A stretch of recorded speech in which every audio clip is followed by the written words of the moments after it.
Hello guys, in this video I am going to show you where to find your projects on the BandLab application.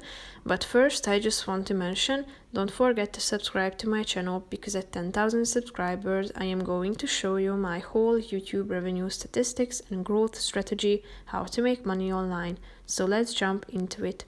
First of all, open the application on your phone. Now click on the map icon down below, which is the last option. You can see that you are at your library, and you can select from a bunch of options such as or sections, projects, albums, playlists, and so on.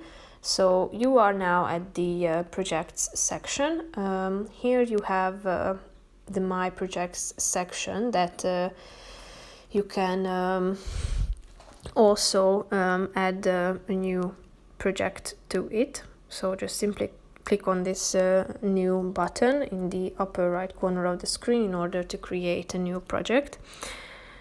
If you go back, you can also have a look at your collaborations, your band projects, your live music, and your deleted projects at this page.